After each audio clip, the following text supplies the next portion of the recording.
hari ini. Berjumpa kembali dalam Berita Mataram hari ini. Sejumlah berita penting dan menarik lainnya telah kami siapkan untuk Anda dan berikut diantaranya. Mengidap hidrosefalus sejak lahir, seorang balita di Lombok Tengah butuh penanganan medis.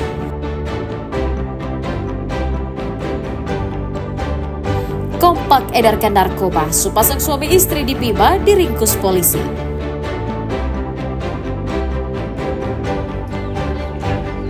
Kurang pendampingan, sejumlah perajin keripik pisang di Lombok Barat sulit berkembang. Bersama saya Rahayu Jafar, inilah Berita Mataram selengkapnya.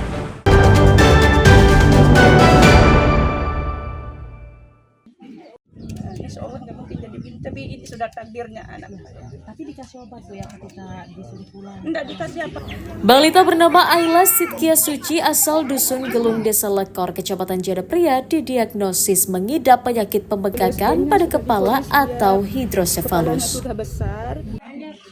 Hal itu mulai dialami Sitkia sejak usianya baru dilahirkan. Tim medis mendeteksi terjadinya penumpukan cairan di rongga otak yang menyebabkan ukuran kepalanya terus membesar. Enggak dikasih apa-apa. Kondisi itu menyebabkan balita berusia 2 tahun itu tidak tumbuh normal dan sulit bergerak. Hingga saat ini, Sitkia juga masih belum bisa berjalan, sering dipangku dan kerap menangis saat ditidurkan. Keluarga pernah membawa bayinya ke rumah sakit, namun karena terkendala biaya, mereka memutuskan Sitkia hanya dirawat di rumah saja.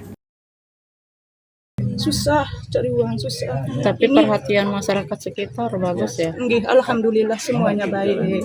Kalau kita nggak punya uangnya kita pinjam dari beli susu, bisa adik. Untuk pengobatan pertama bagaimana Bu? Ini kan mungkin dibantu desa itu bagaimana? BPJS-nya. Pakai BPJS. Harapan untuk pemerintah mungkin seperti apa Bu? Mudah-mudahan ada bantuannya, semoga adik cepat sehat seperti anak-anak yang biasa ini, semoga. Sejumlah pihak meminta pemerintah daerah membantu pengobatan balita tersebut. Karena kita ketahui anak kita yang sakit mungkin butuh lanjutan penanganan medis yang lebih serius. Jadi harapan kami dari Dinas Kesehatan supaya segera datang untuk mengunjungi penderita yang sakit. Sudah Kemudian dilaporkan yang kedua, Dinas Sosial juga, supaya terlibat aktif. Bisa Bupati dan Wakil Bupati juga kita, karena saudara kita yang sakit butuh biaya yang banyak. Saat ini pihak keluarga menunggu bantuan para dermawan termasuk pemerintah daerah agar Ayla Sitkia Suci dapat menjalani perawatan medis agar ia sembuh dan dapat beraktivitas seperti anak seusianya. Lukmanul Hakim melaporkan dari Kabupaten Lombok Tengah.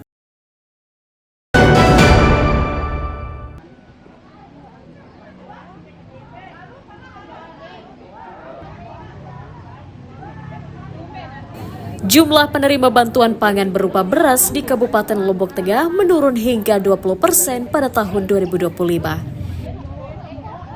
Dinas Ketahanan Pangan mendata penerima bantuan beras yang terverifikasi sebanyak 117.000 orang saja, menurun 37.000 orang dari tahun sebelumnya. Pengurangan itu dilakukan berdasarkan hasil verifikasi ulang data faktual antara Kementerian Sosial dan Badan Pangan Nasional melalui data Tunggal Ekonomi Sosial atau DTSN. Hal itu untuk memastikan penyaluran bantuan pangan lebih tepat sasaran dan dirasakan oleh warga yang tidak mampu. Ke Jakarta dalam kaitan dengan verifikasi data ini, cuman data yang turun pada saat ini karena ini harus terlaksana kemarin bulan Juni sampai bulan Juli 2 bulan, makanya masing-masing besok akan dapat 10 kilo jadinya kan 20 kilo 2 kali harusnya 2 kali, cuman sekali salur bulan Juni sama Juli. Nah, bulan ini harus selesai tanggal 31 Juli. Dalam program bantuan pangan nasional, masing-masing keluarga akan menerima bantuan 20 kg beras untuk alokasi bulan Juni hingga Juli yang disalurkan secara bertahap di masing-masing kecamatan. Lukmanul Hakim melaporkan dari Kabupaten Lombok Tengah.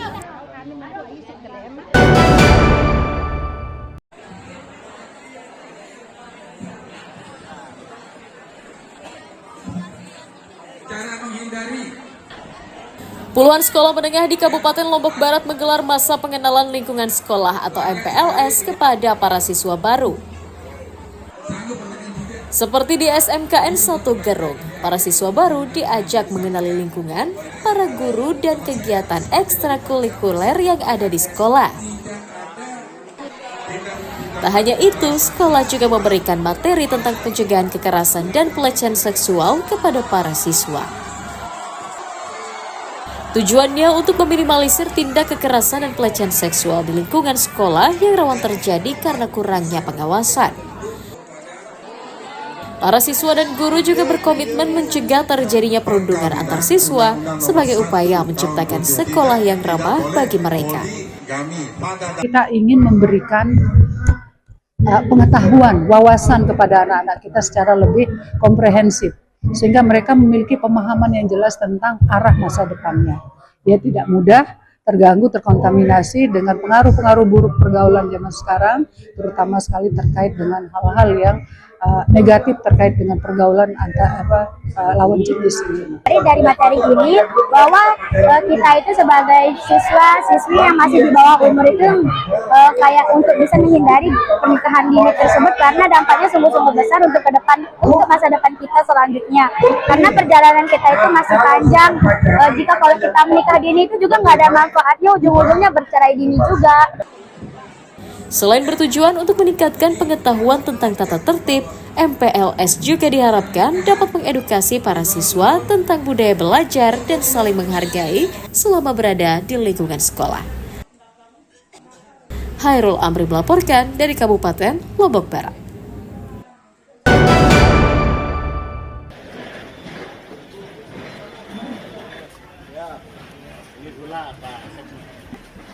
Satuan Tugas Khusus Pangan dibentuk pemerintah daerah dan Kepolisian Nusa Tenggara Barat untuk mengawasi penyebaran beras oplosan di daerah.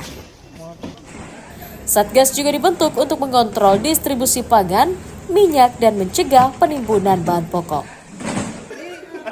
Petugas memastikan pengawasan akan menyasar mulai dari petani, distributor, pedagang pasar, dan seluruh retail modern. Selain mengantisipasi penimbunan, para pedagang dan petani juga diminta tidak menaikkan harga beras di atas harga eceran tertinggi. Petugas juga menyiapkan sanksi tegas bagi para pedagang nakal yang ketahuan mengedarkan beras oplosan atau menjual bahan pangan dengan harga yang mahal. Terkait dengan beras kan, beras yang akhir-akhir ini mungkin ditemukan beras oplosan gitu kan. Nah tentu sekarang kan di Gere-Gere memang sudah agak berkurang, sudah nggak ada beredar kan, sudah ditarik dengan kayak Sani ya segala macam. Nah tinggal sekarang follow up jadi sampaikan Presiden kepada provinsi ya, tentu dalam hal ini Polda mungkin kan, Kejaksaan Kejati, termasuk kabupaten kota nanti ke depannya. Dan di Polri kan ada satgasnya ya untuk memantau itu semua. Jadi diharapkan nanti di satgas ini tidak ada kelompok-kelompok masyarakat yang mau memanfaatkan situasi ini untuk penumpukan hasil bumi, kemudian distribusi pupuk juga harus kita awasi. Ada timnya nanti, ada satgasnya ya. Keberadaan satgas diharapkan dapat mencegah peredaran beras oplosan di NTB dan dapat memberikan edukasi kepada masyarakat agar turut menjaga stabilitas pangan di daerah. Hairul Amri melaporkan dari Kabupaten Lombok Barat. Ada apotek tiap desa.